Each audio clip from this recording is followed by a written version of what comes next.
Welcome, and today we continue with T.F. Torrance's Karl Barth, Biblical and Evangelical Theologian. Today we're going to go into chapter 2, and we are privileged to have Ken Ross, who actually studied with T.F. Torrance in Edinburgh.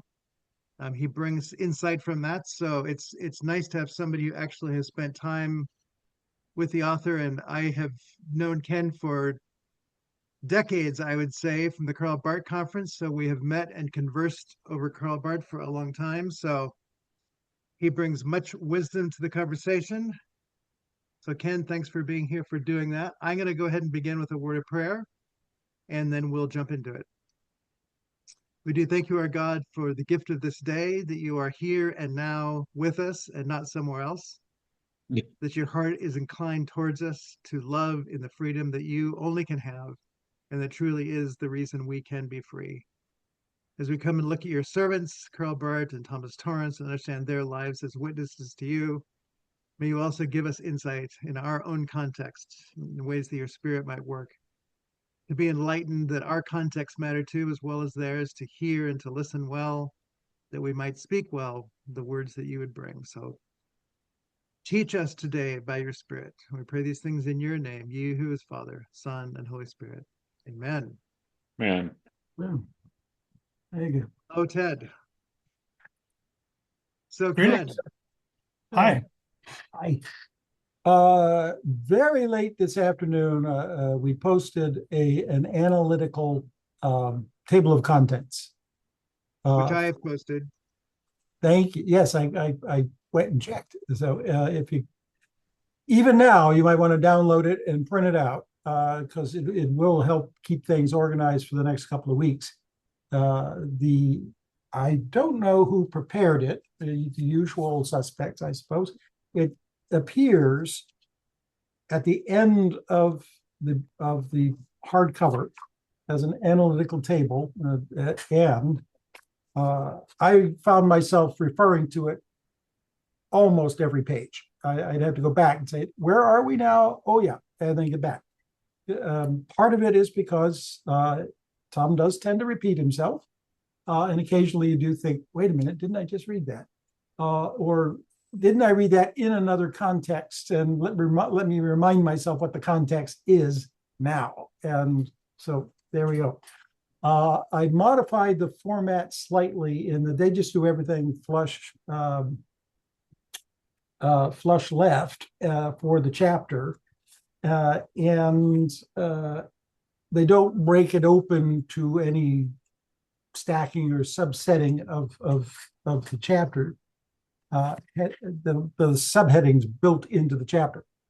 So I did indent a few things, like for today we've got the whole thing on theology and culture is going to be his preface on sickness unto death, a phrase borrowed from Kierkegaard, and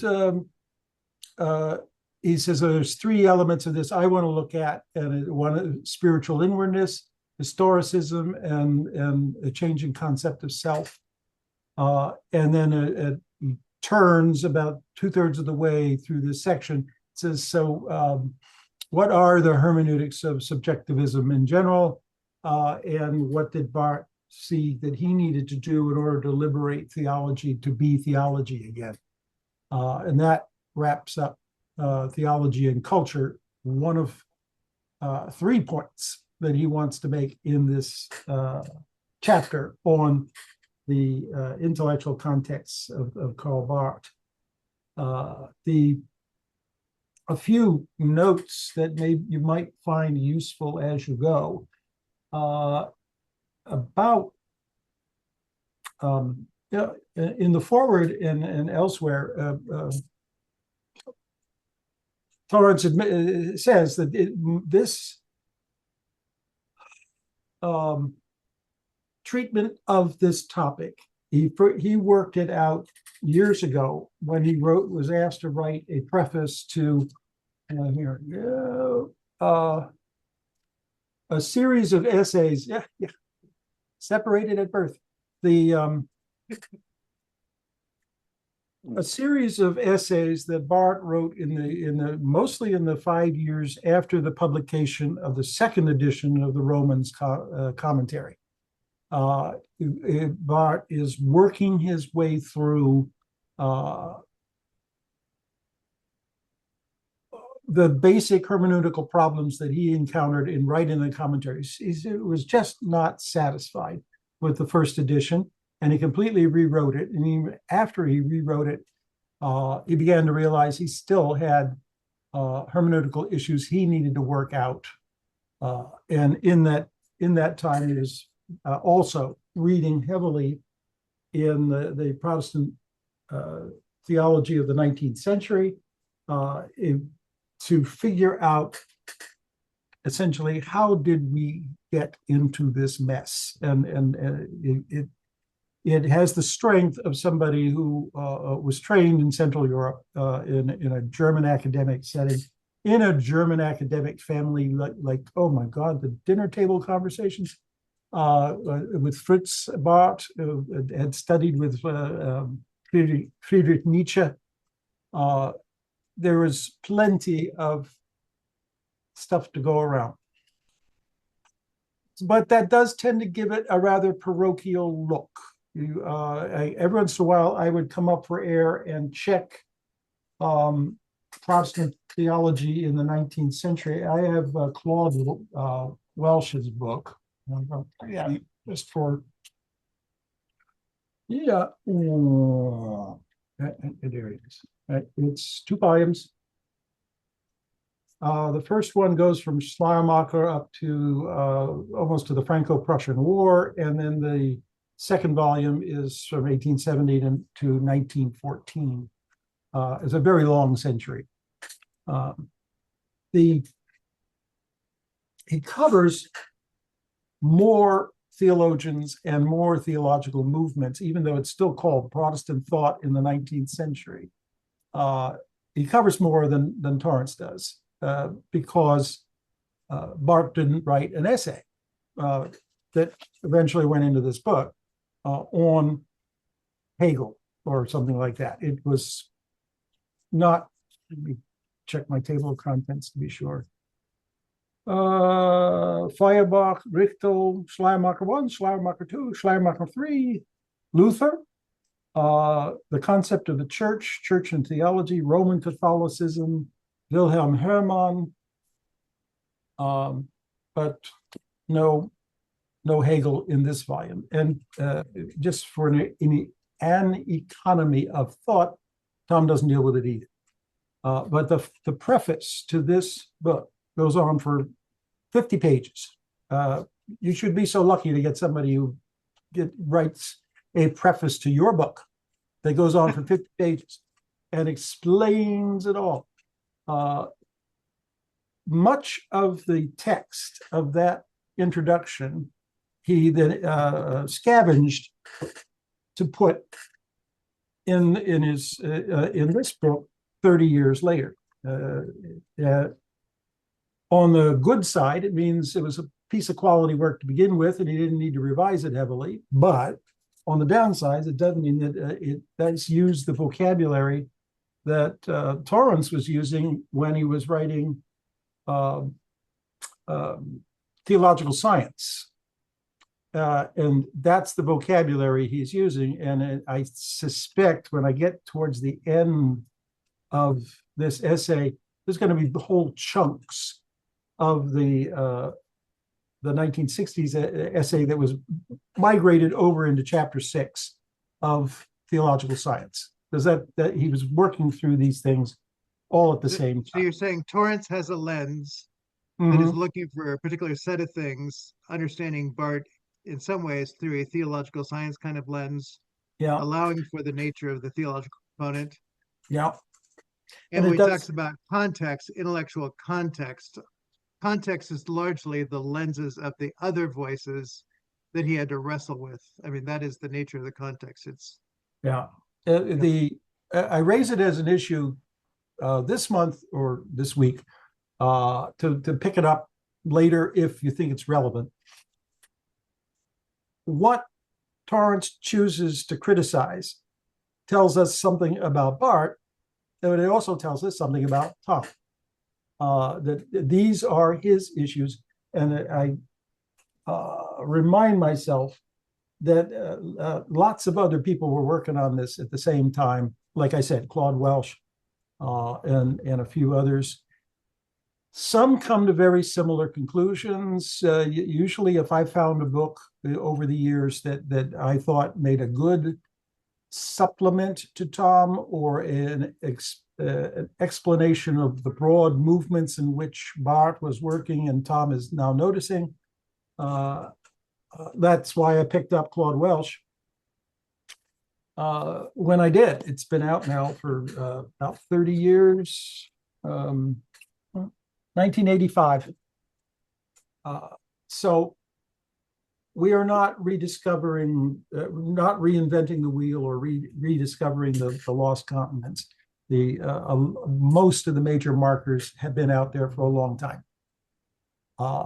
One of the things that Bruce McCormack, who also covers the same waterfront as Tom is doing here on this era in Barth's thinking between the commentary on the Romans and the Anselm study just before the beginning of church dogmatics. And can you just say a little bit about what it was about Anselm that marks the beginning of this era? Because we're going into the era of the Anselm. What was the distinctive context that was important about that? Yeah, I'm just checking to see if there's an essay on that. Because I know I wanted to get Tom's 1990 era take on this, but Barth himself had said, when I studied Anselm and was able to satisfy myself that reason and faith can work together analytically and in depth dogmatics in order to establish Christian knowledge, biblical knowledge and Christian knowledge, then he was able to eject the existentialist psychological / sociological framework that he had been using to defend his topic. He could just chuck it and say, I'm not doing Christian dogmatics. I'm doing church dogmatics. I'm going to be dealing with the Bible. And I'll be talking to other people who deal with the Bible, and it'll be faith-seeking understanding. It's not going to be a wide-ranging cultural apology for the truths of the Christian faith. And in this reading today, he is already criticizing. Torrance is already criticizing that movement, and Torrance got that from Barth. So that's the beginning point with the human, is basically when you say existential, it's if you begin with the human and faith-seeking understanding, while it sounds like it might be the human, it's actually the acknowledgement of the other, that we are coming to be taught by the other. Yeah. So it is more of a flip than it sounds in its immediate contextual sense. Yeah. And the first interpreters of Barth to the non-Protestant world, I'm looking at his book, but with my bad eye, I can't see. The Roman Catholic Hans Urs Balthasar. Von Balthasar, thank you. Von Balthasar wanted to say that Barth was a dialectical theologian up till Anselm, and then became a theologian of analogy after that. And he wanted Barth to make that move because he thought he could then coax Karl along from analogy of faith to analogy of being. And then Barth would be a Roman Catholic. There was recently I saw some sort of an article about von Balthasar's lifelong ambition to convert Karl to Catholicism. It was a gentle, friendly rivalry. They vacationed together. They smoked cigars together. They drank beer together for years. And von Balthasar never succeeded, and I think von Balthasar's own theology was richly rewarded for that engagement. But the Anselm book was pushed forward by von Balthasar as a Catholic, and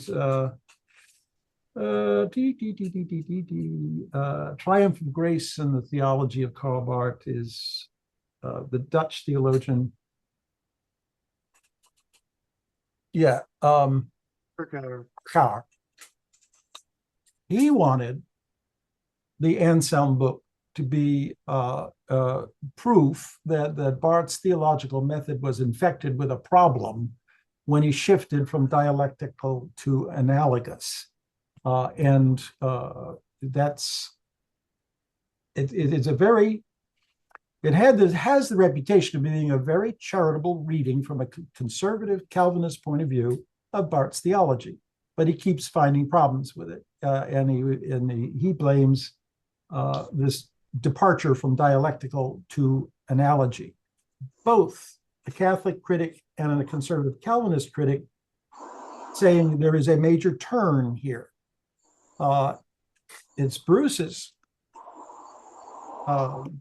contention that there was no such turn. That was created by two people who were not indwelling in Barth's thought, and that but they needed that premise in order to sell their product. And Barth critiqued Berkouwer. It's not the triumph of grace; it's the triumph of Jesus Christ. I mean, maintaining that Christocentric methodology was important, and just to see how easily you can slip aside. It sounds like a right answer, but it is moving away from the center. And hence it's part of the context as you're talking about these other things that would try and pull us away from a fixed methodology. Yeah. Now, Tom himself followed along that line of argument that the Anselm book was formative, but not for the reasons these two critics were putting forward. And I leave it to everybody to just read Barth's own book. He's his own best defender, and he can explain himself just fine. There are a few passages in the handbook where it's show and tell. The handbook of Karl Barth, the recent publication, it's got. You just look up Anselm in the index and have yourself some fun. This, even though he says Anselm was indeed formative, it's relegated to a footnote here. I think, on page 27, and he doesn't return to it. And so I still need time to compare the essay as he revised it to go into this book in the 1990. Should have this stuff written down. 1990. And this essay, which he wrote in 1960. It's 30 years. And even so, he was pretty well convinced that he had gotten it right the first time. There was no need to radically revise it now to go into another book on Karl Barth. You're talking about Torrance. Torrance. Marty and I have noted several times that nothing ever dropped off of Torrance's desk unpublished. He would get it in there somehow. And I think one of the things he wanted to do was get this introductory essay from 30 years ago out there in a book with his name on the cover and Karl Barth in the title, so that these observations that he made quietly and in an introductory way in the days of theological science could now be taken up again 30 years later. And I really wish somebody with a a bill, AI account could input the text of this essay from 1990 and the introductory thing from 1960 and have artificial intelligence collate the changes. And, because I think that there's not going to be that many, but I'd love to know if there are any and where they are. Bill's up for the challenge. Who's up for the challenge? Bill. Yeah. I had a hard time. I still could not find this introductory essay available on the Tom Torrance website or the out there on the internet somewhere. Like I was looking for a digital version of the text and I just couldn't find it. It does begin with questions like, who is he and what is he like? So there are parts that are right up front different. Which book are you talking about? This book? No, this one is called Theology and Church. It's a literal translation of the German. These are essays that Barth himself assembled as collected lectures. I think it's like volume 1 of 3 volumes of collected lectures from the 1920s. The essay begins on page 7, and on page 15 is where he begins with Theology and Culture, where we're beginning today. Right. So there is the biographical sketch of the first 15 pages. Well, if I had the essay of this book, if I had the essay and what you want to do with it, AI can ChatGPT can take care of it with a proper prompt crafted. Yeah, that's given all the other things I had to do this week. I didn't want to teach myself how to do ChatGPT. I needed some sleep. I don't have access to the book because our current library system is in reprogramming their program. So you don't have Bart's book, you're saying, or Torrance's book? The first, which book? Which one? The one we're reading, you don't have? I've got that one. You got the other one. I can scan the other one for you. But I have the technology to scan it so you can AI it.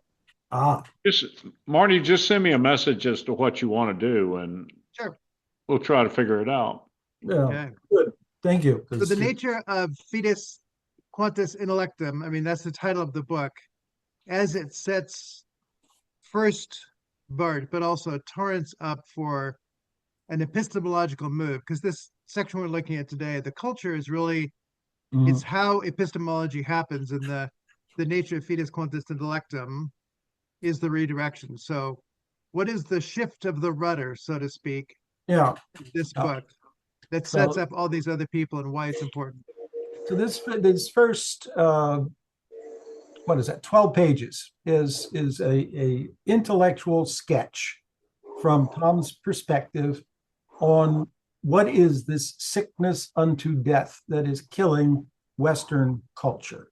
And he isolates out 3 main shifts, and he says among many I could isolate out, these are the 3 I want to focus on: spiritual inwardness, historicism, and a change in the concept of self-understanding. And he devotes 3 or 4 pages to each. Because the culture was doing this, not necessarily the church or professional theologians, though plenty of theologians were out there doing it. He isolates Schleiermacher in particular, but he's quite willing to go after any number of others.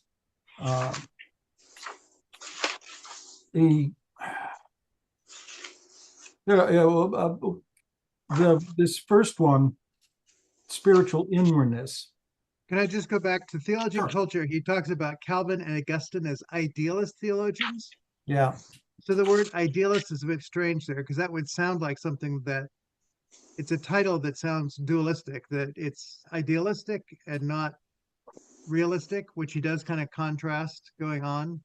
Yeah, So what does he mean by Calvin and Augustine as idealist theologians? they rely on Plato. Okay. If you can contrast Aristotle and Plato, Plato insists the intellectual quest for truth requires that you look up, that you into the ideal. The only thing that is unchangeable, imperishable, is the ideal. Everything else is infected with change, and it will degrade and eventually turn to dust. So that the quest for Augustine and I'll start with Augustine because he was making no progress as a theologian. He was a Manichae until he says he read the books of the Platonists. He says that in his Confessions, and that taught him how to focus his attention upward towards purifying and clarifying what he thought about God. And in the Confessions, he does it in the form of prayer, just as Anselm does his essays in the forms of prayers. He's addressing God and being addressed by God, even as he's writing it down. I was a little sorry, Bill. He calls Calvin and Augustine the two greatest idealist theologians in the history of the church. In the history of the church. Yeah, go figure. This is not Calvin's reputation down at the bar. Most people would not regard Calvin as an idealist, but anybody want to jump in and illustrate from your own research how penetrating Calvin can be about God and his doctrine of God by purifying his thought? Well, there's multiple Calvins too. There's the Calvin of his sermons and his commentaries, and then there's his primary work with four books that, in a sense, Barth is following. But the nature of saying that you feel like he's always following the person of Christ and not a system of thought. When you have systems, that tends to be the idealistic part. So the nature of logic via Plato is to systematize things in a way. It's a little bit like the critique of Berkouwer, the triumph of grace in the theology of Karl Barth. Grace becomes a principle. And so to say it's easy for the predestination in Calvin and other things like that to take on principled forms that don't live with a living, speaking God who acts. And Anselm's faith-seeking understanding it's the unveiling of oneself to hear the other. And for Barth, God speaks. So Barth's, I think on the next page, there's no doubt that Karl Barth was greatly helped in this realist reorientation of his thinking through his study. So what makes a realist? And as a relational theologian, I'd say the nature of realism is that there's a living person, a living God who speaks to us and calls for a response. And an idealist has principles, things that happen above the clouds and in eternity that tend to not feel present, active, here and now, is Barth's, great stand against all that idealism. Marty, did you ever read the book that Karl Barth wrote on the Apostles' Creed following Calvin's thought? What's the name of the book? Just a moment. I think Marty's got it. Yeah, The Faith of the Church, where he basically takes Calvin's thoughts on the Apostles' Creed and comments on them. Yeah. It's Calvin had written a catechism based on the Apostles' Creed, and it was published in Geneva and used in the churches to educate all these new Protestants. We also have Credo, which Credo is on the Apostles' Creed as well. Yeah, but maybe not specifically commenting. Yeah. I think in the Faith of the Church, he actually comments on Calvin's thought. In his book on prayer as well, he's also doing a commentary on Calvin and Luther in prayer with their movement. Yeah. Right now, I just finished up an abridged version of book 3 in the Institutes, and just seeing it.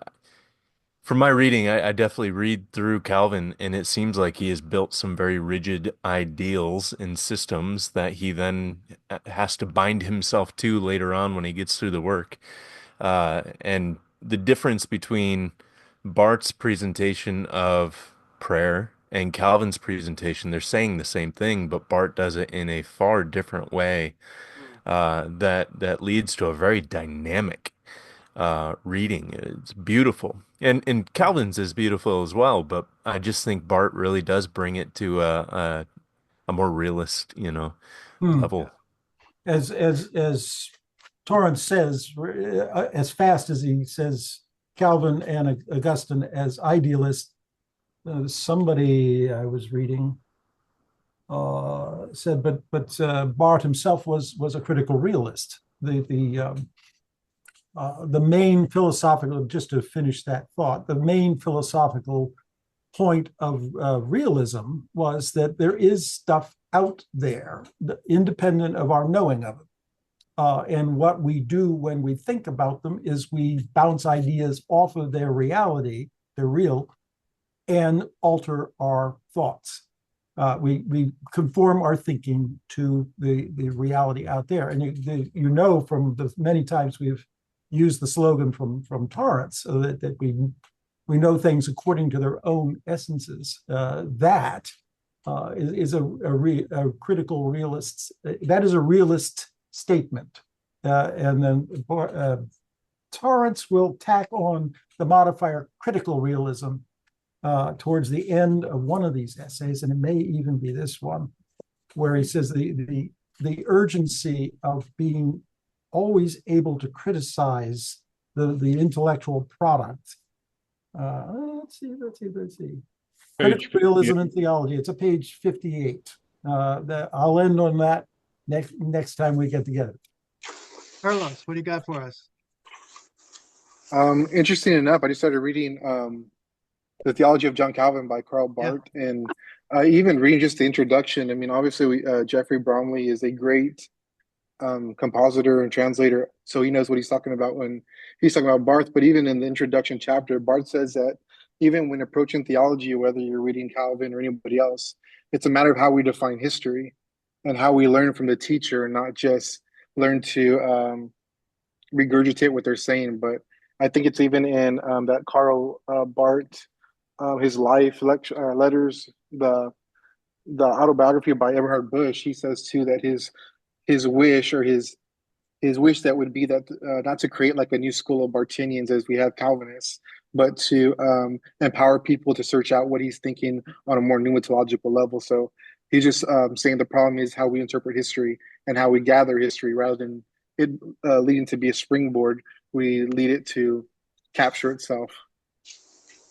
I will be giving a lecture in November at Trinity Western on Karl Barth, and it will be entitled Theology on Fire and the Nature of Calvin, who's often associated with the frozen chosen, and to say the nature of Moses meeting God in the burning bush, the nature of Pentecost and the speaking, that Barth, in a sense, has this theology on fire because the fire of God's voice does something that is transformative in a way that principles and this secondary way of thinking about the idealist thing doesn't take you to the same place. It creates distance. And so I think this is important for the discovery process for Barth. Even when people liked what he was doing, it's because he was going to the human principles and management systems and all that he liked. Julie Canless's work on Calvin really brings out the dynamic of relationality within Calvin, particularly in his sermons and commentaries. So to say the nature of adoption, for one thing, is quite different than the commentaries. It's a much more evident thing than you get in the Institutes. So this whole thing of relational versus what I'll call rational as a form of idealism, there's a kind of rationality that Torrance wants to talk about that is faith-seeking understanding. But the faith-seeking understanding is the position of those who listen and respond to one another. So it has a very personal dynamic consistent with Michael Polanyi's all not all scientific knowledge is personal knowledge. And that's what Barth lives within that tradition over against what has been there elsewhere. Nick, are you trying to put your hand up there? And Yeah, Bill, it looks like their hands wanting to fly up, but they're just being that's right. We're being polite. We're waving polite. at each other, actually, Bill and I. Did you What do have you your got? hand? I did have my hand up. I just wanted, Ken, I was going to ask you because you were just talking about that critical realism. I like Yeah. to tie the terms together when they are linked or if there is a progression of thought. So critical realism, is that also what then Torrance would talk about with scientific theology, or is it that critical realism leads to scientific theology? Could you help me kind of maybe make some connections there? Uh, One of the reasons Torrance admires Einstein so much is that Einstein did not come up with a philosophical position and then go look for relativity. He was looking into time and space and matter and everything, and he had to form any number of improvisational theories and see which ones tested out when you bounced it off of reality. And at any time, you had to be critical of your results because they are not assured. One of the things about critical realism is I tried to go find an encyclopedia article on critical realism to lay before you and could not do it. It's so assumed in a scientific culture. We're all critical realists in that sense. We all assume that we can understand the stuff that's out there with the provision that we're always going to have to revise it because we're never going to get it right. And that's not a resignation to relativism. That's just an acknowledgement that it takes a while, you can keep adding layer upon layer upon layer of knowledge that will reinforce. But it needs to be critical. You cannot assume uncritically that your realism is getting you the right story the first time. Mark. We had Bill first, and then Mark. So Yeah, go ahead, Bill. Well, thank you. Is anyone familiar with a book by D. Paul Lamontage, forward by Bruce McCormick, titled Barth and Rationality, Critical Realism in Theology? Yeah, wow. Well, Paul frequently was Bruce McCormick's aide. Yeah, I'm trying to look paid to work with Bruce on getting his dissertation researched and this book wrapped up. He was a research assistant, and he thanks him for his. Well, the table of contents after the introduction: critical realism, chapter 2; chapter 3, scientific realism; chapter 4, rationality and critical realism; then Barth and Kant, or Kant; then Kant. Karl. Well, I say tomato. I say tomato. But Mrs. Kant said Kant. No, there was no. I think my son corrected me the other day. I can't remember, but chapter 6, Karl Barth's dialectical critical realism, and chapter 7, some critics of Barth and conclusions.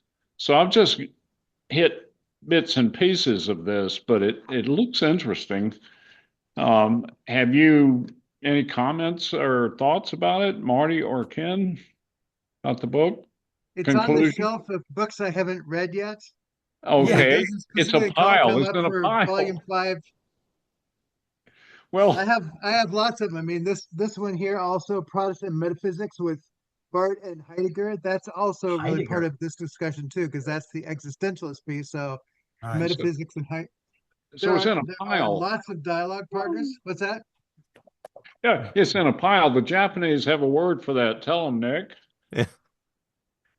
I forget the word. What's the the word is, forget it, but it means a pile of books that you never get to, but you feel reassured that they're there.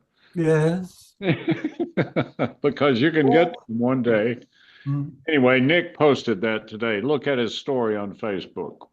Well, I was delighted. I read Bruce's introduction again yesterday and the day before yesterday for today. Oh. And was pleased to see that that Paul and he had worked together for several years on getting this book out the door. And then it made perfect sense why Paul was able to write this. But he lived at the time, he was living in the Princeton area, and he was around all the time, and he was the stated clerk of, I think, the New Brunswick Presbytery, which doesn't exist anymore.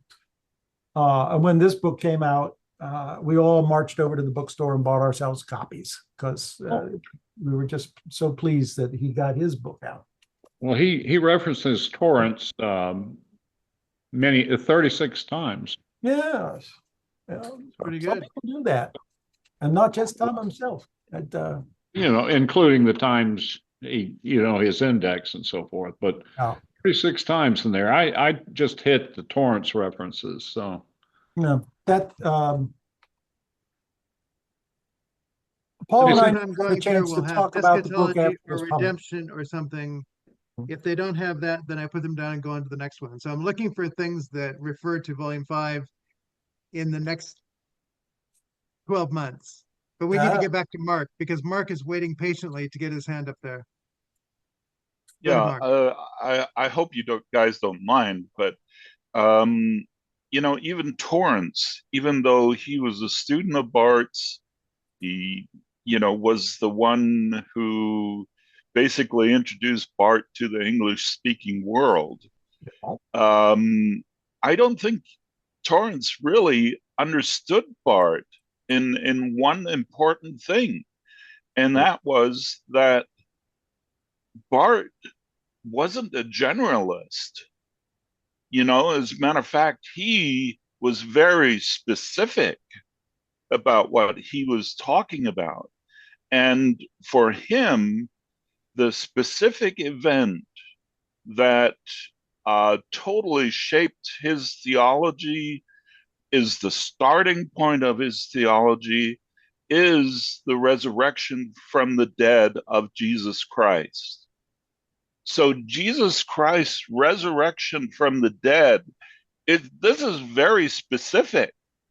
This is not a general concept or anything.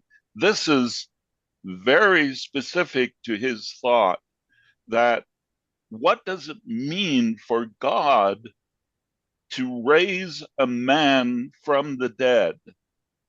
What does that mean? And that he really answered. First of all, that God is revealed in this event, that God reveals himself as the God of the living, not of the dead. You don't think that Torrance saw that? He saw it. He had a little glimpse of it. But as you see in his theology, he goes off on a tangent to science and tries to create this scientific theology. I'm sorry, I just Incarnation and Atonement are pretty thick books that discuss. I'm very much a critic of it, because he didn't follow Barth. He thought that there was a theology about nature, and this direction that he went into. Barth did not follow that. For him, he was single-minded, and you find that in every one of his writings. I mean, I go back to the commentary that he wrote on 1 Corinthians. It's absolutely the formative work after he talked and commented on Romans. And in Romans, the first chapter was his formative thinking. Those first few verses in Romans chapter 1, where he says, look, the gospel concerns this man, Jesus Christ, who came from the lineage of David according to the flesh, but then was revealed or declared as the Son of God through the resurrection from the dead. This was his central thought, and everything else flowed from that. So this I would was agree with very, you. very specific. Barth is They very point focused. I would you agree with to you. page 133 in this in Barth as a theologian. My last discussion with Barth. My last discussion with Barth, which took place a few weeks before he died, was a very memorable one for me. He asked me about my concern to work out our relations between theological and natural science, and referred to his own lifelong stress upon the resurrection emphasized of Christ as the proper starting point for a scientific Christian theology. When I recalled that while some of his former students professed to agree with him in that respect, in point of fact, they had developed, like Ernst Käsemann, a docetic view of the resurrection. Barth insisted that his own belief in the resurrection was quite different, and then thumping the table, he said, wohlverstanden, lieblich auferstehen. Full understanding of the lieblich, I'm not quite sure, auferstehen is resurrection. I mean, Right. Correct. Torrance has Barth thumping the table and yelling at him shortly before he dies about the centrality, the absolute centrality of the resurrection of the dead. Correct. So how could Tom Torrance possibly have missed it?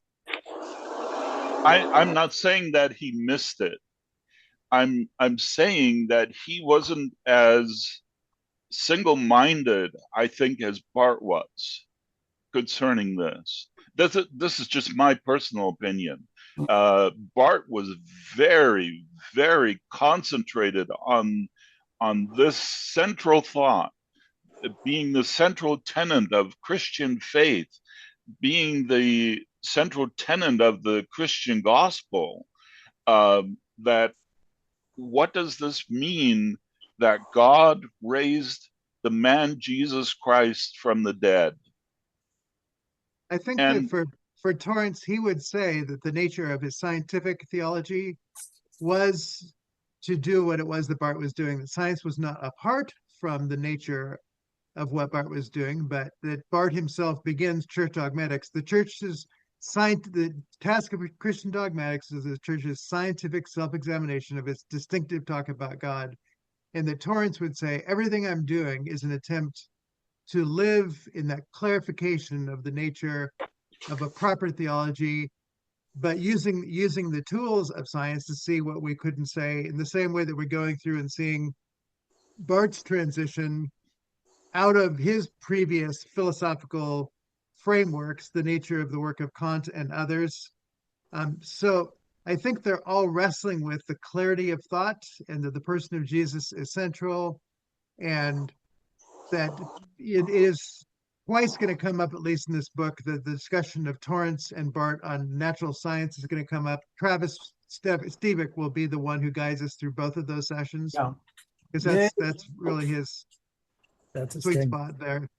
Yeah. So I think that you're right to say Barth was profoundly focused, but as somebody once said, a good theologian is somebody who can take a drop of water and turn it into a dense cloud. And Barth did that, and some people don't get the cloud, but it comes from the centrality of the drop of water that is the resurrected Christ.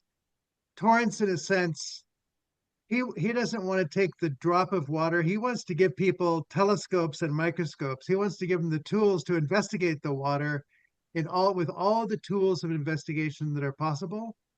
So there are some differences in their methodology, a continuity, I think, in the nature of the centrality of Christ, the personal sense of what it is that we as persons come to know in and through theology. And the task of the church is not merely to teach principles and rules and regulations, but to have an encounter through worship by the Spirit, through the Son being brought into the life of the Father. So I think both of them, J.B. Torrance is the one who, that's his phrase, but to say that they all had a sense that worship is the outcome, and there is a mystery to it, but it's a mystery engaging reality with critical realism, right? We're not lost in it. We are drawn into it to be deep knowers. So I'm going to take you back, Ken, to the top of page 28. There's just a couple of people who I've heard that Hepe is important for Karl Barth before, but I've never read Hepe's work. I looked up, and the books to get that book is like $114. So what is it that Hepe and who's the other person there, Heinrich Schmid? It's a piece of the story that I don't know as to what it is that they contributed. He didn't stay with them, but they influenced him. So I hear formatting in his early educational parts. So anyway, okay, there it is. Yeah. And is Barth's introduction in your copy there? No, unfortunately, I think there were copyright issues. Okay. Barth wrote a preface about 1936 for this was revised and edited by Ernst Bitzer about that time, and that's the one that got translated by G.T. Thompson, the translator of Volume 1 of the Church Dogmatics, the one that we don't use anymore. And he succeeded McIntosh in the chair of divinity at New College. So this Thompson, there are plenty of people in New College and in the Scottish Calvinist Church where Reformed dogmatics like this were practiced. And I can direct you to Tom Torrance's book on Scottish theology to see his nuanced take on many of these things. Yeah. Well, I'm particularly interested that the sentence, there is no doubt Karl Barth was greatly helped in his realist orientation of his thinking through the study of, and then these two books are put out there. So I'm partly looking for what is it that they did that provided an orientation for Barth that Torrance here is affirming to begin to flesh out what might be meant by realist reorientation. So as a matter of theological history, Reformed dogmatics went through several transitions, but it's consolidated itself after the Synod of Dort, which is the 1620s. Oh, I should know that. And then goes on without much alteration through the 1650s, 1750s, almost into 1850 before Romanticism really begins to break it apart. I can put any number of books from my shelves on the follies and the silliness of scholastic Calvinism. And that's the preferred term these days to designate this part of the development of Reformed theology. It has very little to do with Calvin himself, but it is what most people think of when they think of Calvinism. It starts with predestination, and it goes on with the limited atonement and the 5 points of Calvinism that still are preached and taught in churches today. What, as Barth was supposed to be teaching Reformed dogmatics at Göttingen, he realized he had never read it. He had no idea what many of the people that these students were supposed to go out and preach to were raised on. And so he got this and the other book and went through it, initially thinking that this would help correct for Schleiermacher. He would be able to go through and find earlier statements of classic Reformed theology that he could adapt. And he was trying to write the Göttingen dogmatics at that time.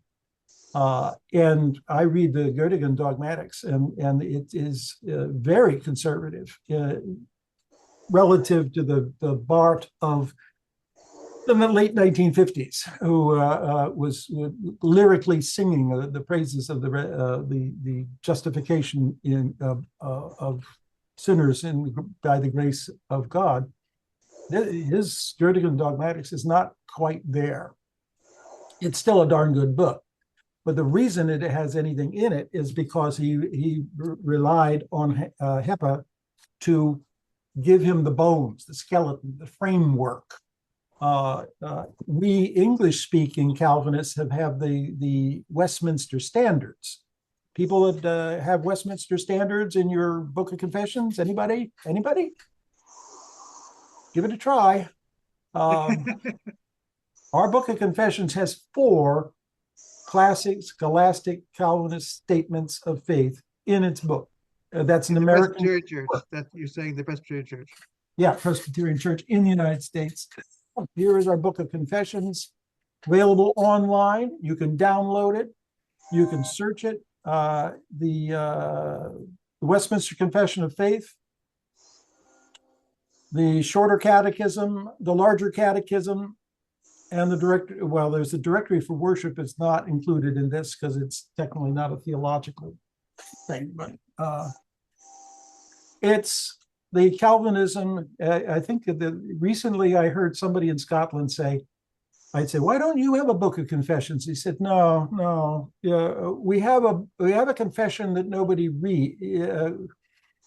If we got a Book of Confessions, no one would read it. And so we'll stick with the one confession that nobody believes. And that was his way of illustrating the problem of the Church of Scotland in the late 20th, early 21st century. To your questions, Marty, you worked through this, and I don't know how much he read in depth, but what Heppe did is he had like 19 or 20 topics, and then he'd go through the Reformed theologians from the 1650s through the 1750s and quote them and give the pages where the quote came from. For some cases, the only printing of some of these books. As it was rationalized out and formalized at by the 1660s and unchanged since then. This is in the Berkouwer and all the Dutch theologians that we're reading. We read today. We're told that's what a Calvinist theology looks like. So the denseness of it, the interplay of all of the main topics, especially if you're going to start with the doctrine of election. I think somewhere he says it, or somebody says about him that you cannot get from the doctrine of election to grace without going through the problem of limited atonement.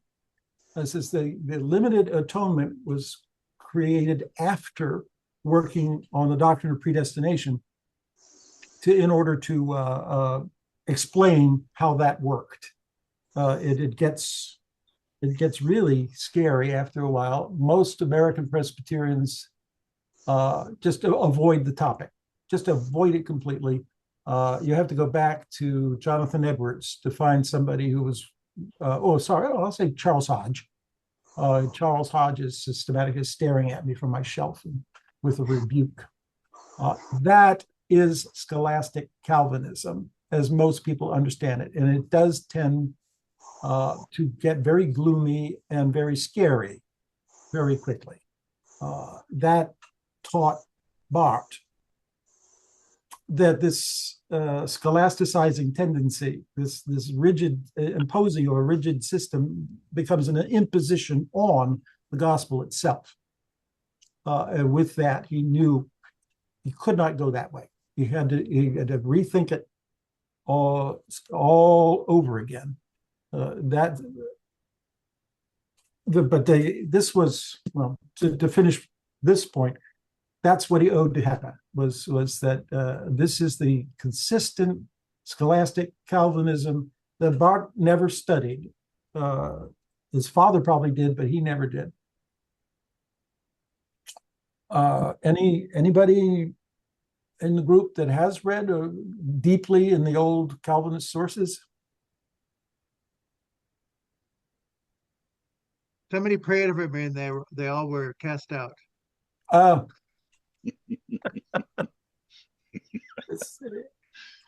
C.S. Lewis has a vision of the dwarves who won't go into heaven because they're still waiting to be in. Dwarves for the dwarves. Yeah. Dwarves for the dwarves. Yeah. Well, there's some Calvinists out there who are saying Calvin for the Calvinists, and the rest of you we're just going to ignore.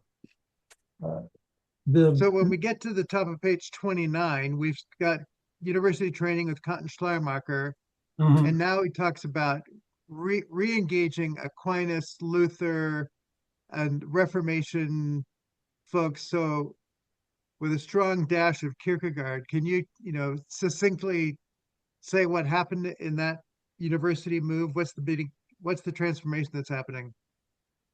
He has to. Neither Kant nor Schleiermacher would be adaptable to any Thomist. That was the word I was looking for. Somebody who is accustomed to thinking along the lines of Aquinas is going to read Schleiermacher and go, "This is just rubbish. This is pure sentimentality and a bunch of fable and myth. I can't use it." And Kant is just illustrates the evils of skepticism. But for a university student, Aquinas, it says right here that he read Aquinas because he wanted to read Luther, and he needed to know what Luther was protesting about. And there was quite a revival of Lutheran theology in the late 1800s, early 1900s. I've got 3 major biographies of Luther, all dating from that era. And the Catholic Church responded in a way by a revival of Thomist theology, Neo-Thomism. Let me see. Etienne Gilson, the French Catholic scholar, wrote big, thick books on medieval Catholicism, demonstrating that Aquinas got it right, and that it's been downhill ever since. That would be the kind of stuff he would meet in the dining hall. It was important, and especially after he got to Munster, which had a Catholic faculty. It would be considered illiterate if he had not read Aquinas. Not many of us do. And show of hands, who's read Aquinas? There we go. Selections from, or that says Karl Barth on it. That's Thomas Aquinas and Karl Barth. All right, that was one of the Barth symposiums. And the Aquinas scholars showed up dressed for the part. They were ready. I grew up Catholic and went to Aquinas High School, so we had semesters of just dedicated teachings to a lot of these things. I should have paid more attention. Barth had a portrait of Schleiermacher in his home. Yes. Yes. Oh, that's somebody said the only time they ever saw Barth angry was when some students had taken the bust of Schleiermacher down from its plinth and put rouge on his cheeks. And if you thought that he would find that amusing, you'd be mistaken, because he was infuriated. He said, and as he later would say, "You cannot hate here until you have first loved here." And he'll repeat that in several of his books on Schleiermacher. So why did he love Schleiermacher so much?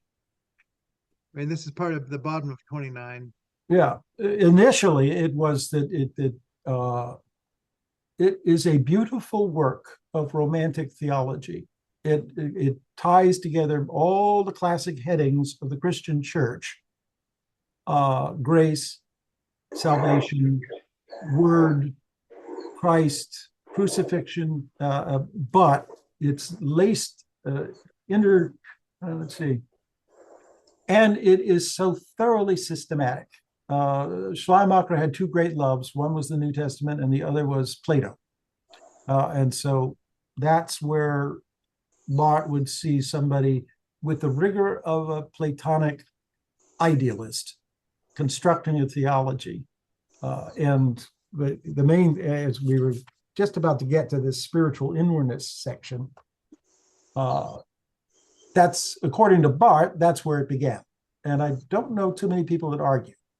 And the inwardness is when you use the word romantic, it's the sense that the human can pursue a form of perfection through consciousness and kind of an awareness of the world. It's the idealism of the world, the more perfect, the better world. It's more that you cannot inquire after God with also inquiring about yourself and your spiritual states. That there, as you draw closer to God, your personal inner being is transformed by God in Christ. You become a better person. But it's through a dialectical oscillation back and forth between inquiring after God and inquiring into yourself. Acquiring after God and inquiring into yourself. What makes Kierkegaard something of a corrective here is that Kierkegaard eventually said, I inquired into myself, I found nothing. I just found a big empty. It was a big colossal zip. No, I don't like inquiring into myself. I want to inquire into God, the real God, the God who is there, and not this romantic daddy upstairs who is always trying to coax me out of my selfishness. Mark. Do you think maybe that Karl Barth engaged with Friedrich Schleiermacher because he was trying to solidify his thought on revelation versus experience? Rather than my guessing, I think that the thing to do is go read Barth, see why. He'll tell you. One thing he always shows his work. He lays it right out there.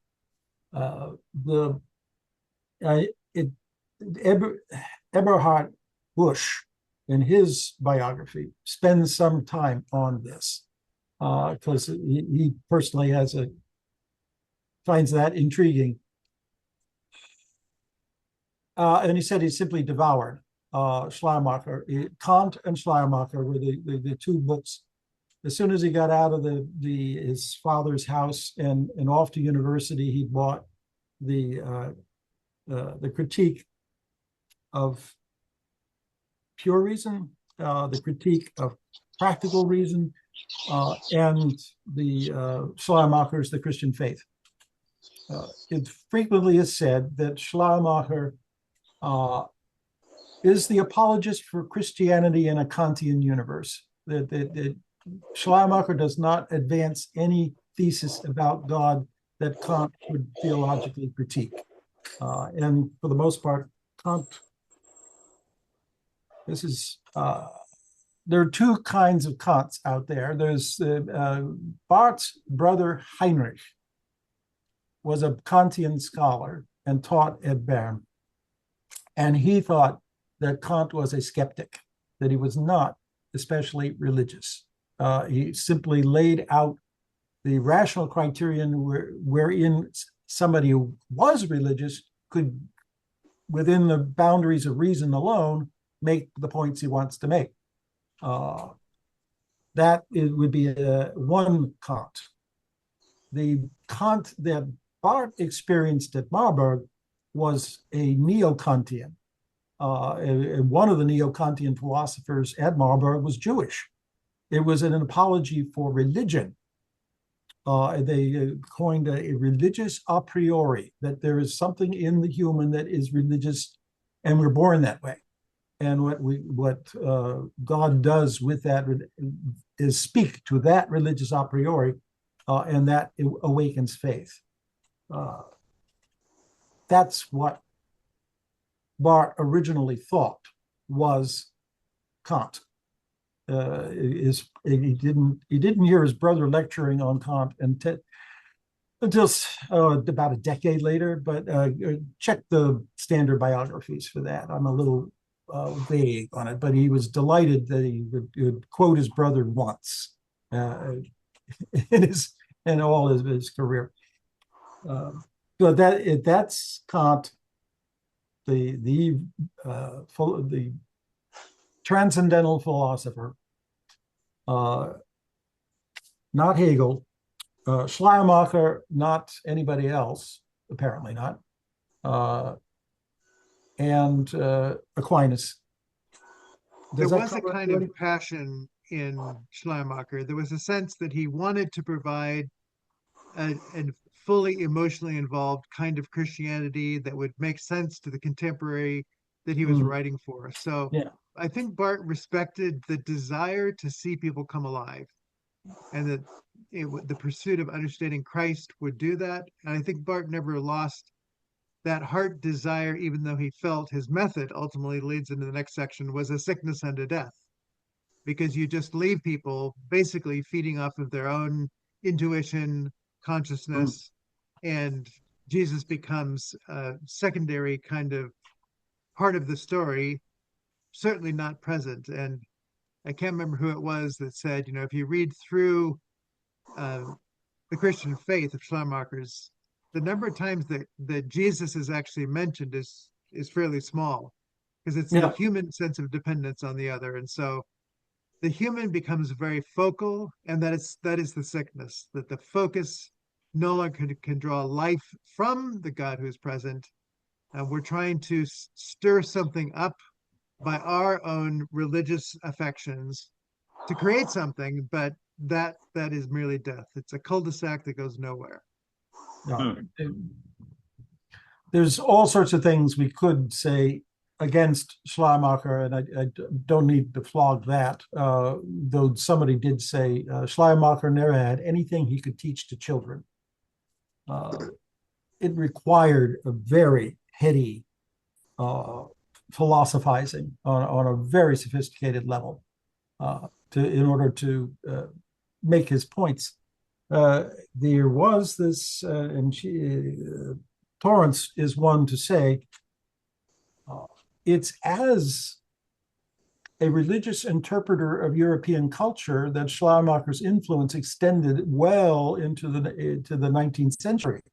The people still they were willing to accept his form of Protestantism as a good substitute for New Testament Christianity. And with that Protestantism came freedom of speech, freedom of thought, philosophical reflection, scientific discovery, all the riches of European culture that the Germans, French, English all took great pride in. And he was their apologist. That more than anything else is why Barth had to decide at some point. There are Reformed theologians out there. Many of them are good, but they do not include Schleiermacher. And so in the sickness unto death section, just a bit up, Barth declared, "We can hardly respect enough, but in making its supreme task to speak to the age, it so accommodated its teaching to the masterful developments of the age," which Schleiermacher did, above all in its romantic idealist philosophy and natural science, that it came near to betraying itself altogether. Yeah. And so to hear the voices of Kant and Schleiermacher and all, that they were trying to do something for their age by accommodating to it, and yet it was a betrayal. Yeah. And so the nature of what today people call trying to be relevant for their congregation, it's sitting on this precipice. In trying to be relevant, you easily concede to the nature of the culture, and you speak according to their agendas, their desires, their wishes. And I think it's exactly this point. It is the sickness unto death once again. Yeah. And so part of the nature of theology on fire is there's the refiner's fire that comes and recognizes all the things that are getting in the way, taking over what it is that is the true nature of it. I think of the secret garden that was overgrown and had to be cleaned out in a sense to be a healing place. So the nature of both Torrance initially or Barth initially, but Torrance is that they're living within this recognition. We have to be able to read the intuitions of the period and just recognize they're all some form of, and we could say biblically, some form of idolatry. For Barth, there's some form of natural theology. Today, we might say they're all some form of prejudice towards my system and looking at things, and I don't agree with others. They're basically the same thing. And Oh, the fidelity to the person of Christ, which both Barth and Torrance wants to hold, is that by which you can say these other modes are betrayal because they're leaving the one true faithful one to us. no. I went and grabbed off my shelf a recent book by Robert Wuffner, professor of the sociology of religion at Princeton University, author of more than 30 books. He's a very careful research scholar and a good theoretician. And this one he titled The God Problem, Expressing Faith and Being Reasonable in American Culture. If the problem, as he points to it, is if you express your faith, you're assumed that people will assume that you're not being reasonable. There's something irrational about being religious. And now you can say it's irrational, and that's okay because the world's a kind of a crazy place, and what works for you works for you. But if you say it's irrational and that's a sickness, you got to get therapy. You really do need to get working on that and get yourself grounded in reality, like I experience it, where God died some decades ago and nobody's noticed. The other book I went and got is this one I've talked about before. This is James Davison Hunter, Democracy and Solidarity. It's about a 400-page book on the cultural anthropology of religion and philosophy in America by a sociologist of religion. This is the guy who coined the phrase culture wars more than 30 years ago. He's no slouch. And the big chunk in the middle is a sociological history of American public policy and thought. And he says we are heading for a real crack up. And I think Tom would agree. That is the sickness unto death. The sickness unto death is in the process of completely pulling American culture apart into armed camps. And that the bipolarity or the tripolarity, or maybe just the lack of any center at all that you can win any consensus to is the sickness, because everybody's into their own inner things and their own tribe's values, and they paying no attention. He says that the theologian of the early 21st century that most American political thinkers would go to would be Friedrich Nietzsche. No theologian at all, just a philosopher who says no to everything. That is scary. So I can see why Tom is concerned, and I see why Barth was concerned. Barth had to deal with a world full of Nazis. We still got the Nazis, but we don't have Karl. We do have Karl. We're reading about him. He is not gone. His voice still speaks. Carlos, what do you got for us? Now, just to tail off what he was talking, Mr. Ross was talking about right now. I would say like another type of natural theology that we should succumb to now in the States and evangelicalism is that maybe we're not as humanistic in our approaches upright, but when we preach the work of Christ without the nature of God first, it becomes its self-humanistic, idealistic way of trying to become like Christ rather than him living through us, in us, and for us. That's why I think like the language of the vicarious man, centrality of Christ, and with these things Torrance and Barth are doing are fundamental to avoid even these Christian philosophies in the name of Jesus that promote humanism, moralism without being plugged into the vine, I guess.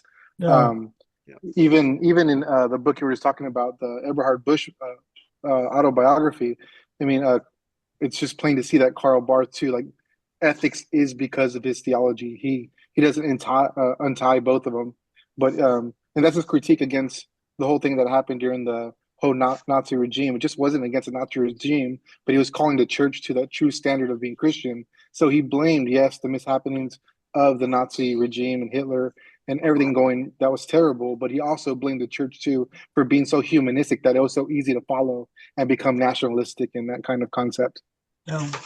And it was Schleiermacher and that style of doing theology that said there was no fundamental difference between a warm religious humanism and a warm devout Christianity. It's just two different forms of the same consciousness. And I think we're one step beyond in individualism now. Humanism has moved to individualism, which is a further fracturing of the social network. And it's what's in it for me, therefore the nature of Jesus, what's he going to do for me, is a further breakdown, which I call this the pandemic of the personal. It's affecting everyone everywhere. People don't know it. The antidote is known, but people don't want to take it. And so it is just a further extension of the exact same kind of things of giving people something that sounds good to them, that's labeled Jesus or something like that, and it's going to be good for you. But in fact, it is something that moves us away from knowing and being known by the living God. And ultimately, our agenda for what's going to make us happy becomes the litmus test as to whether it's worthwhile. Which some in Garfunkel's phrase, "Fools that I do not know, silence like a cancer grows," is just a reflection, I think, an early prophetic word that we've become silent to one another and to God so that we can't hear God or one another. And it echoes in the sounds of silence. That's where that comes from. I think it's a perfect description of the outcome of what it is that happened here in a cultural kind of way. It goes down literally to the level of the individual now. With that, it's Hunter who called my attention to it. So with the collapse of a philosophical defense of democracy, there's only pragmatic defenses. What works? And if it doesn't work, we throw it out and get something else. And he is profoundly alarmed to have two people that have studied the American Christian religion up close and personal, and as participants in American Christianity, to find this bankruptcy at the heart of everything is alarming them terribly, and that alarms me. So, J.B. Torrance always said we need to ask the who question, but most people ask the how or the why question. What's in it for me? But to know who Jesus is, that is the only personal question that actually takes us into what it is that sustains our humanity, as well as obviously knowing God, which the next section on spiritual inwardness is this internal turn, which some people like Colin Gunton would say, Augustine with his Confessions is where the internal turn started. Luther calls it the incurvatus in se, the inward turn. So to just recognize it's not necessarily new, but it's something that continues to plague us at some level. And so Barth, I think, recognizes that. And he often will say, there is an individual, but they're only part of a church. We need to see particular persons, but we can't have the agenda to serve them. It has to be calling the whole body of Christ to serve him by the Spirit in the community, in the world. And then if you look at Augustine in the whole of his work, yes, he reflects inward, but he understands in order to understand God, one looks upward to heaven and one looks downward to the self, and places that in a dialectical tension, and that the self all by itself has, if it lacks God, it's degenerate, it's corrupt, it is on its way to death. For Augustine, everything is moving. We're either rising or we are falling. And for Augustine, he says, if you're not rising, you're falling. Attend to yourself.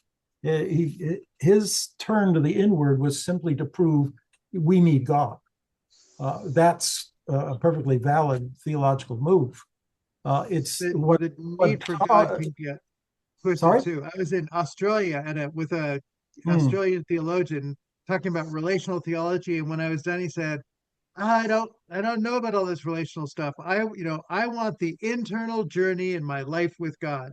Yeah. And so that's a particular form. You feel like you're seeking God, but it's you by yourself. And so it's losing the nature of the community, the body of Christ. And so it's problematic. The hermeneutic, as he tries to talk about this hermeneutics of subjectivism, is that you never know when you've gotten to a real result. You're constantly questioning. If you're constantly questioning your questions and there's no there, you're just, it's going to sit there. Well, today I feel like it's this. Tomorrow I want to feel like it's that. I'm winning at the moment. Now I'm losing. I think I need more analysis. It's that the quest for authenticity, that's the word I was looking for, begins with self-knowledge, is something of a modern vice. We need self-knowledge, but to declare only when you know yourself are you fully authentic, and then you are able to give other people advice and respond to other people's needs and all that kind of stuff. It pretty well ends ethics. There's nothing more that can be done. I see Nick's trying to get his hand up there. Yeah, I think that's one of the beautiful things that Torrance and Barth have offered to me, is that idea that we only know ourselves when we see ourselves in the light of Jesus Christ. Right. That Jesus is the personalizing person, the humanizing human, and even the Augustine movement of we both look up and down. Well, if we look down in the subjectivist kind of way, then I might feel pretty crummy about myself one day, and the next day I might build myself up and try and set myself on a pedestal. Yeah. And that's where, Torrance and Barth have helped me so much in this Christocentrism that just pierces into any kind of humanism and calls it to question. It bears down in judgment, but what a beautiful judgment it is, because in light of the problem, we also have already been apprehended by the answer. Yeah. And that's just the movements that, especially Torrance, much more apt with Torrance's works than Barth, but even in going in and reading some of the recent Barth works, it's just beautiful. I think it's not to take too much time, I apologize, but when he was saying that essentially that sickness unto death, he says it had no positive word, right? Thus it was unable to serve to advance culture as it desired, for it had no positive word to say to culture, which culture did not already know. And that's where that word of Jesus Christ in Barth's movement of the word, and the word, it's the exact same movement no matter what the cultural ethos. Christ is piercing in and calling it to question, and also bringing its ultimate conclusion, Christ himself. So Amen. that's it. Beautiful. In the Charles, church. over to you. Yes, in the church. Yeah, because Jesus Oh no, I was loves just all the time, but I ends up I'm looking in a mirror. I need to go to church and get Yes. a real word from Amen. people who know me better than I know myself. Yeah, Okay. just following on this relational theology thing and the importance even of what Nick just talked about. Even when you look in the Westminster Larger Catechism, how they define God is so irrelational. It tells you all the attributes that He's most wise, most holy, most just, most merciful, gracious. But it has nothing to do with defining God as Father, Son, and Spirit, and that perichoresis kind of thing. So I always say we will mistreat what we misdiagnose.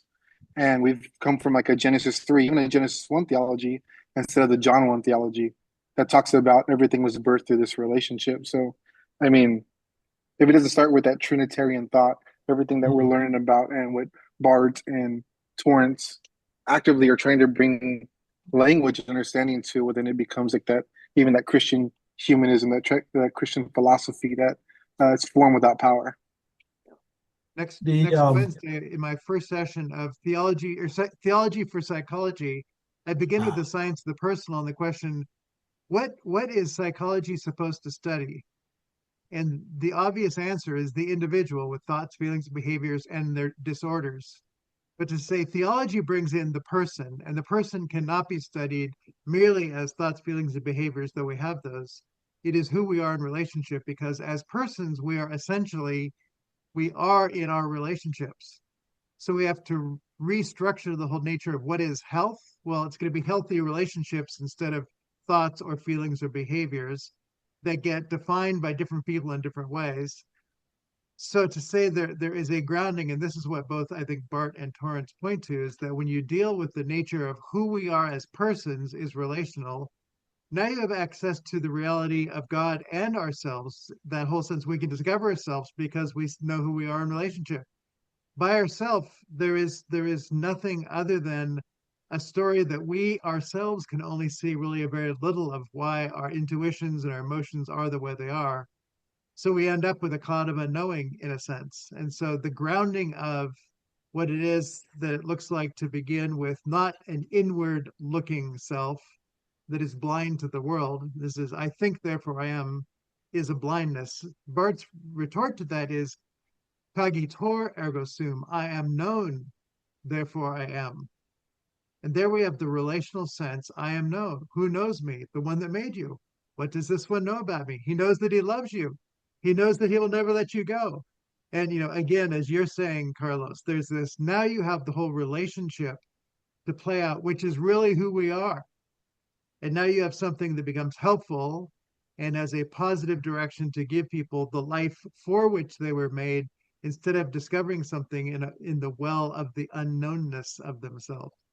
Yeah, and it's just as a chapter 8 in this book. We'll get to it, and I think in November.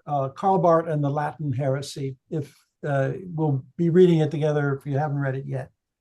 Yes, it is the sense that religion does things to you, and if you don't change, you don't have religion. That's the. So Ken, take us on into historicism. Historicism, pages 32 to 34. There was in seeking ways to find God in searching for where that again, the Kantian problem. How do you know you're really dealing with something that's actually there? Okay. And it's real. The psychology would go into your infancy and your feelings and your emotions and all like that, and say that's real, and I can scientifically demonstrate that. And if you don't feel better, here, have some lithium. See, it does change your brain, and now you feel better. That kind of empiricism. That this is how we demonstrate to people. There was another form of empiricism that Ernst Troeltsch in particular was really heavy on, and that is to demonstrate from the history of the Christian religion what the essence of religion is, and demonstrating that through history, which is real and concrete and specific. That is, you can demonstrate that there is a spirit of Catholicism, there is a spirit of Protestantism, there is a spirit of capitalism, that these things can be sociologically defined, and they reflect real economic and social realities. And so we can, through history, overcome history. That was one of his famous quotes. We can demonstrate there is something lasting and enduringly valuable about human civilization by studying its history. And so the text most people know is his book on the social teachings of the Christian Church. And he advanced that as a sociological thesis to say, I demonstrated the ethical spirit of Protestantism, and I think it's pretty darn good. He didn't use the Bible. He didn't use prayer. He didn't use the church. All he did was study the history of the church. That is turning history into historicism. Mark, what Makes do you got? sense. One thing that Barth really emphasized a lot was that the resurrection of Jesus from the dead was actually an event in history.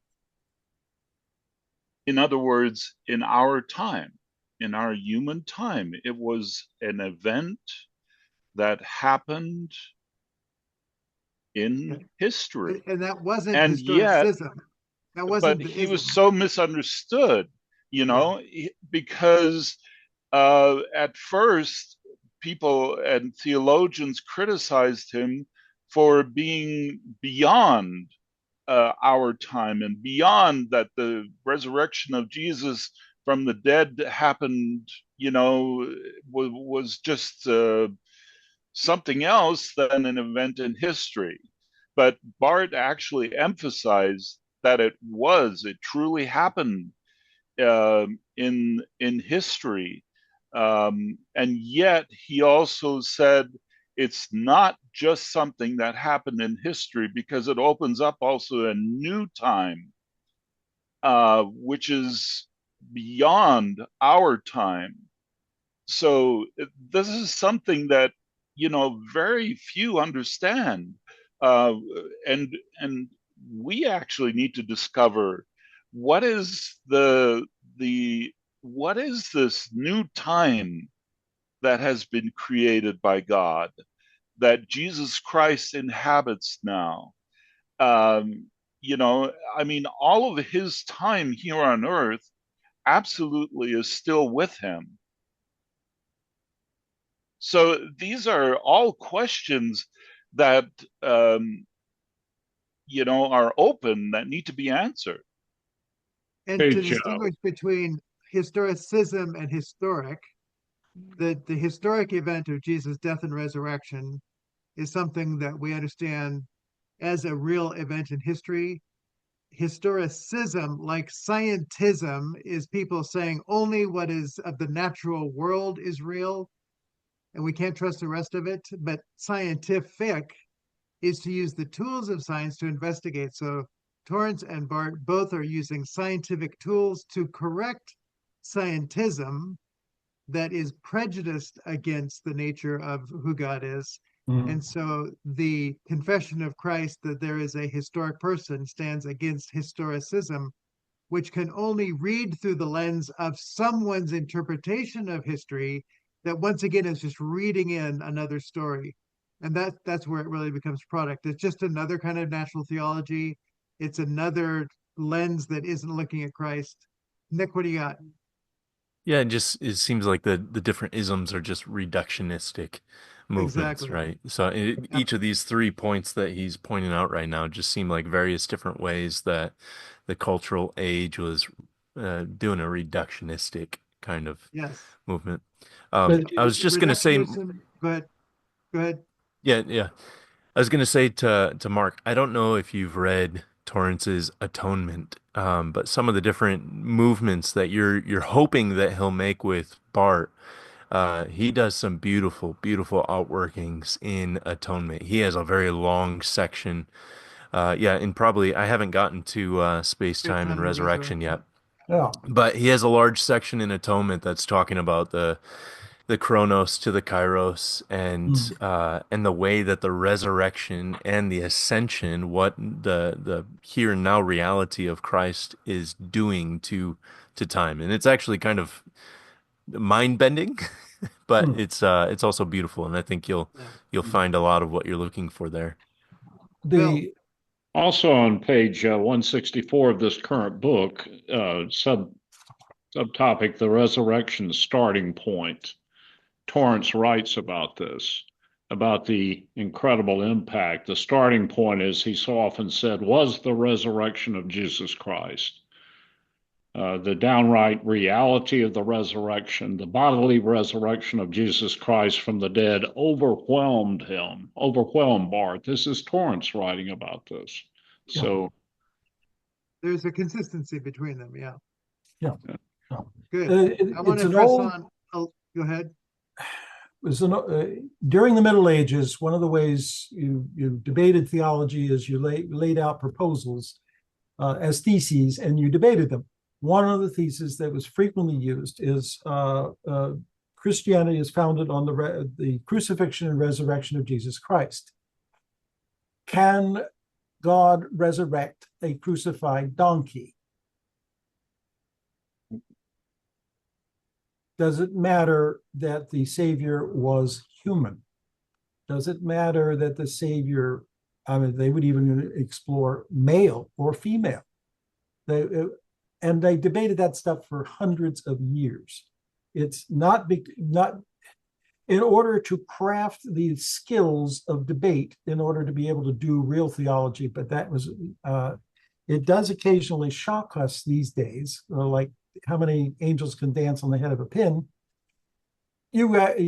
For some people, that question needed to be taken very seriously. And it is not simply that Jesus is resurrected from the dead that makes Christianity. It is Jesus as the only Son of the living God, born of Mary, suffered under Pontius Pilate, and crucified. All of those elements are needed for redemption. And that he was from the lineage of David. Yep. Well, that just gets us to the Chalcedonian Council Fathers and the Nicene Creed and the Chalcedonian Fathers. To move on. Say the inwardness is a problem of the self getting caught in its own consciousness. Historicism is getting caught up with culture as a lens. And so now we're going to a third one, which I think Bultmann and maybe Pannenberg would be people who Barth was cautious of with the historicism piece. Is that true, Ken? Definitely Bultmann, yes. Definitely Bultmann, maybe Pannenberg. Pannenberg had not yet been publishing when when Torrance wrote this. Right, like Barth was concerned about Pannenberg, I think, with the historicism piece, that he was looking through a lens of history as his validating point, so to speak. So anyway, we don't need to tie that down. But so now we're looking at the third of his three sicknesses unto death, self-understanding. What is the point of this?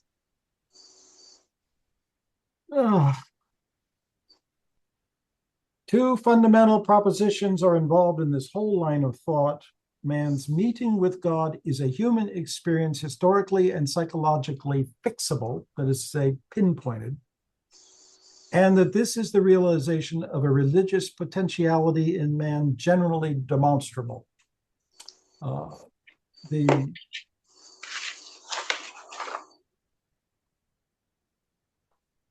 The criterion for certainty is this self-understanding, that you understand yourself to have been converted by the Holy Spirit, that you understand yourself to have made the commitments to God at a particular place in a particular time, and that is fixable, pinpointed. That there's, it's all, I'm trying to find out. The only truth it is concerned with or can be concerned with is what is truth for man, truth which can be validated only by reference to his self-explication controlled by historical analysis of human experience. Would we use the word existentialism for that? So if point A was consciousness, point C is the existentialism that my certain experience has to be the lens through which I might know God. And this is a sickness to health because our experience is demanding ourself as the center. And it is a different understanding of the self than our previous ancestors. The founder, colonial America would not have understood much of any of that. It's distinctly modern and individual in the sense that Marty has been talking about it. Almost a vice. He calls it up top a religio psychological existentialism. I was thinking, fundamentally vicious. Yes. Which Carlos has said, that's modern day evangelism, that the individual is forced to a point of making a decision that they can be certain because of their decision, et cetera, et cetera. I mean, it collapses into the same. The presupposition that that's the only authentic religious movement. Yeah. All the Right. others are false. You're kidding yourself, or you could be wrong, or who knows. But when you have that experience and it's pinpointed, you now not can that authenticates everything. You're, Well, and you're I think that that also plays into that's a lot of the inner, what was it called? Spiritual inwardness is a lot of the experiential nature. I was thinking of like Jordan Peterson in this section, Hmm. who tends to psychologize all of Scripture, and it's really connecting with people because it is trying to make sense of some sort of existential movement within life, but at the same time, it's doing so towards the individual versus towards Christ, right? It's Yeah. still humanistic. It's still anthropocentric. It picks up Christ and tries to use it as a psychological tool Yeah. in man's tool belt. Yeah. Yeah. It, And we could have put the, that in this section too. The psychology is another form of self-understanding out of the self. There is a self-understanding out of Christ that does come. There are appropriate ways to understand. I am lonely. I have no sense of meaning. Well, what are you missing? The one who gives you meaning, the purpose that he brings to your life. So all of those things are the starting in the wrong place becomes the problem. And So the also, hermeneutics of wouldn't you subject. say that, Good. this is looking for a point in oneself rather than seeing, look, this event even happened, Christ's crucifixion, Yep. burial, and resurrection happened at a point even before our birth. Yeah. So it's way out of our purview in that sense. Yeah. And it is a problem of apologetics. I need proof that this happened. That's that quest for certainty. It needs to meet my criteria. Um, it can't be that I'm discovering the nature of reality. It's just got to be something that I can see, feel, touch in a way that I can say, okay, I can be certain about that. Which Leslie Newbigin's book, Proper Confidence, is confidence is a whole nother thing that we have with persons where we become confident of who they are, though they are still a mystery. We have enough, we know enough that we're confident in following them.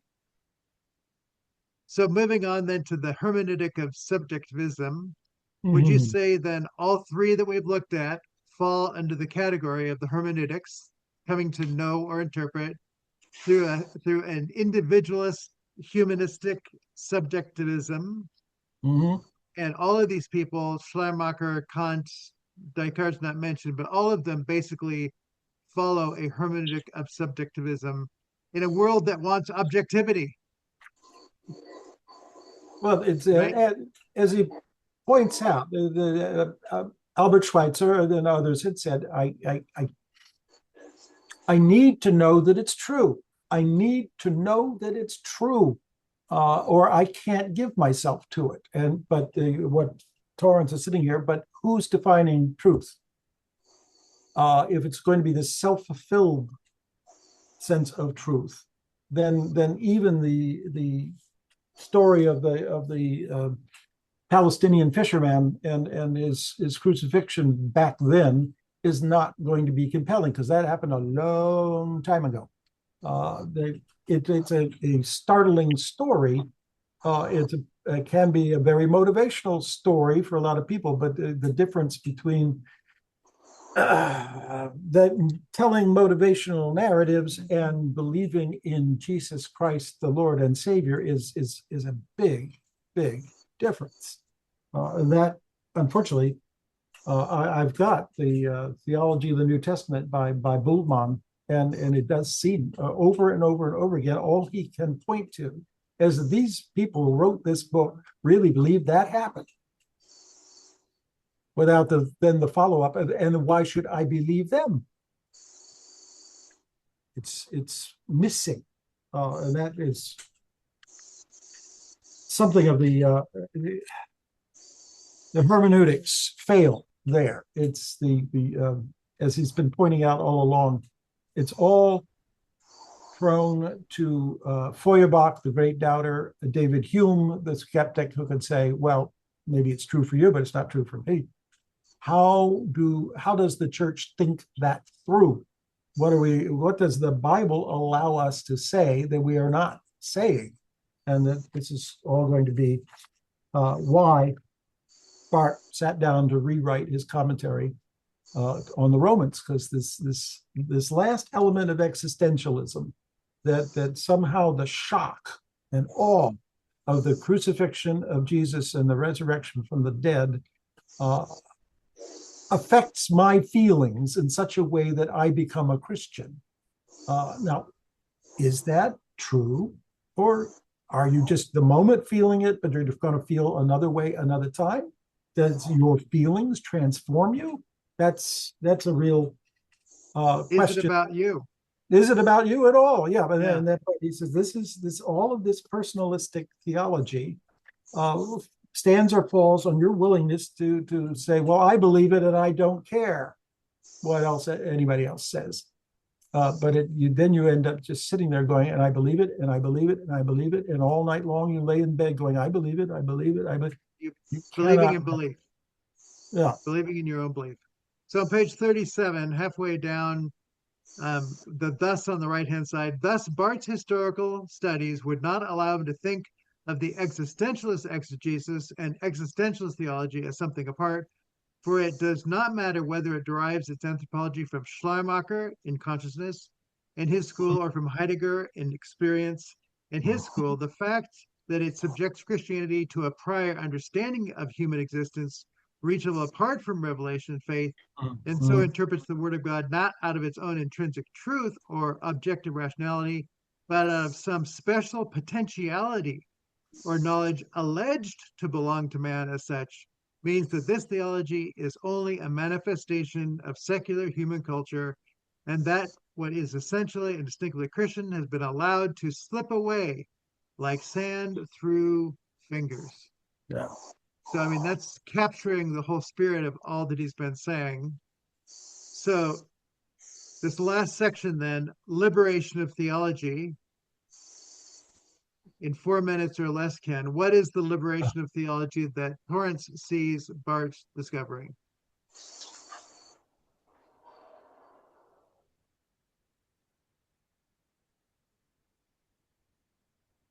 The intention of the epistle to the Romans was by no means an attack on culture as such.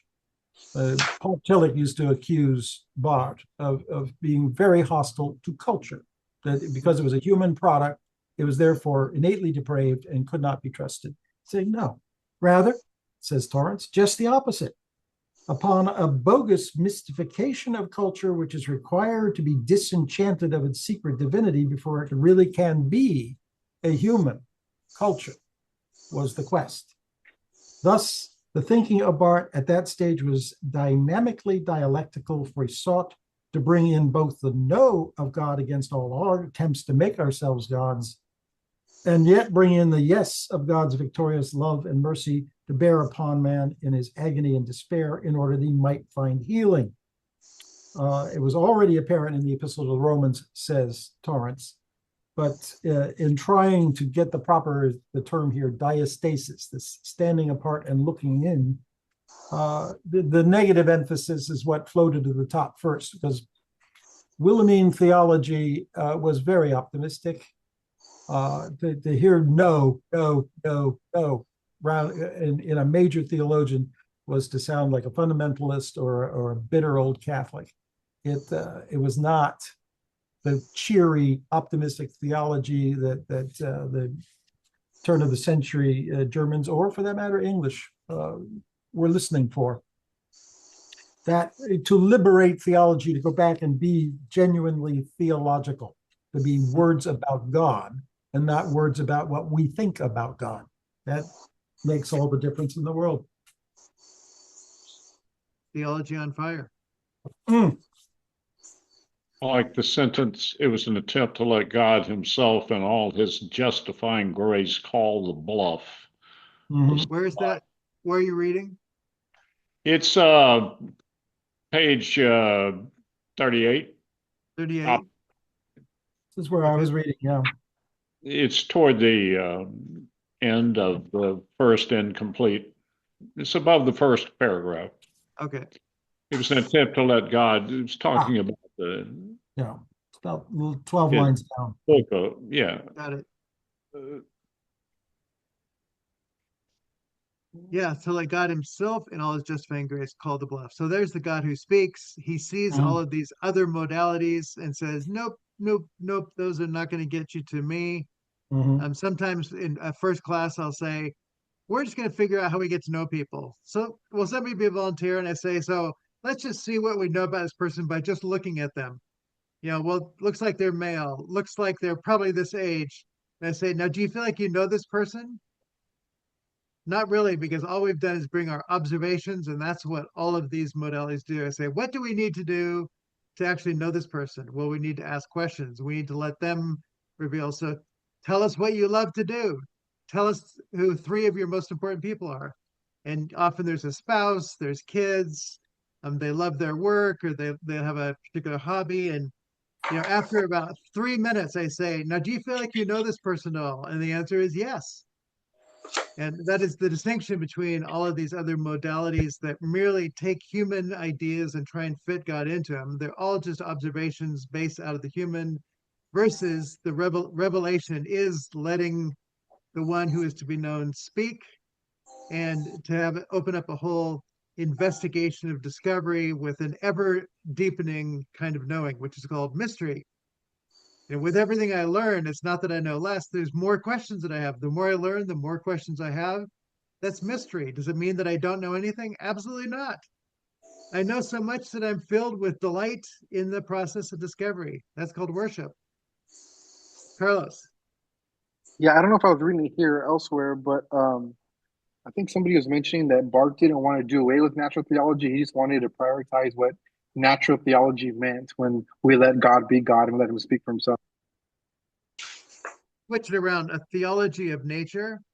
If we begin with the Father, Son, and Holy Spirit, who are the creator, volume 3 of the Church Dogmatics, the doctrine of creation, where is God in relation to this creation? Well, he's accompanying it, he's caring for it.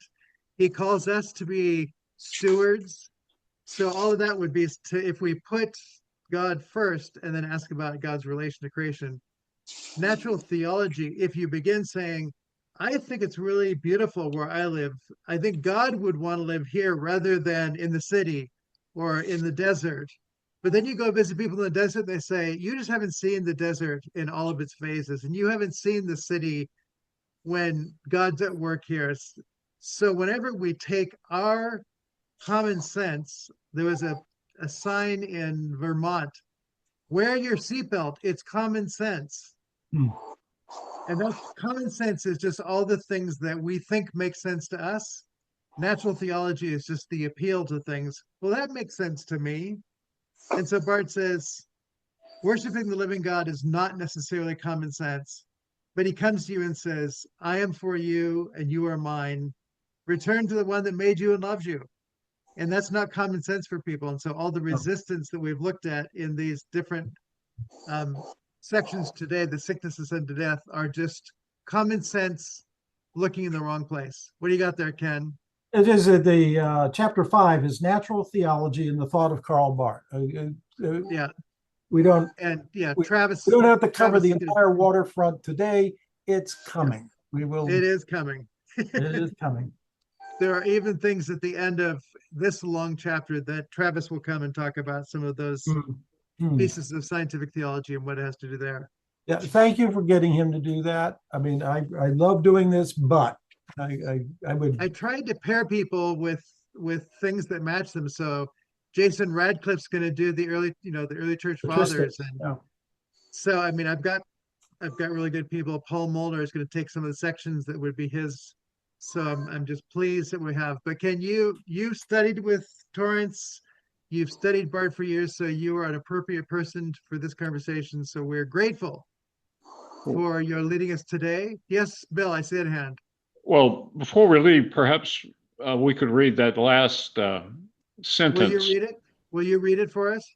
Actually, Torrance is quoting Torrance. Yeah. If Jesus Christ is, see, it's in quotation marks. Yeah. He wrote it.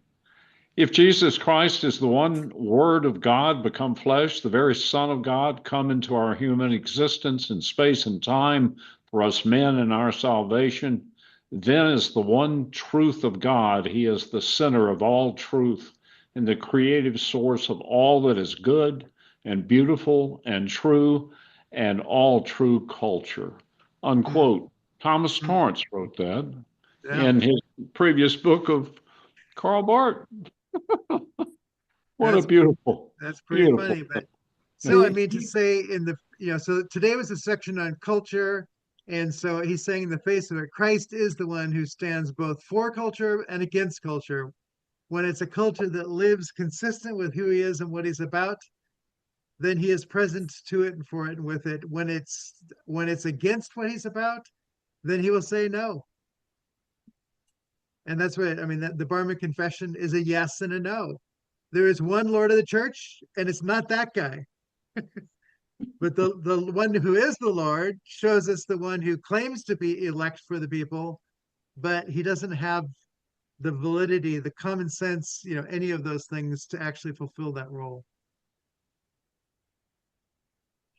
Who's that, Nick? It's my little one, Isaac. Very good. Hello, Isaac. He Thought we laughs. could finish off with some cuteness. Yes. He does laugh. He lives up to his name. And his older brother just fell on his bike, so mom's taking care of him, and I got Isaac now. So Oh, very good. Okay. Good. Well, we will be back next week. The outline is posted. The outline is posted. We'll be back next week and look at the next section in this chapter on theology and Part 2, theology in the church, and part theology 3, in the church. part 1, theology and secular knowledge. There, and a whole bunch on Revelation and things like that there too. And realism and idealism. There's realism and idealism. Look at that. Yeah, I Good. really So we get the recommend church and philosophy. Get his analytical table of contents, photocopy it, and have it in front of you. So you can check and see, is he going to get to this eventually, or where is he going with this time? Yeah. And of course, the whole chapter is posted on the reading group site. So if anybody needs a copy of the chapter, I posted all the way through page 82 up there. So everyone have access and be able to enter into the joy. So again, thanks, Ken. Thank you, everybody, for being here. Thanks for your questions, your engagement. Thank Great you. to be with you. Thank you. Bye. Bye-bye.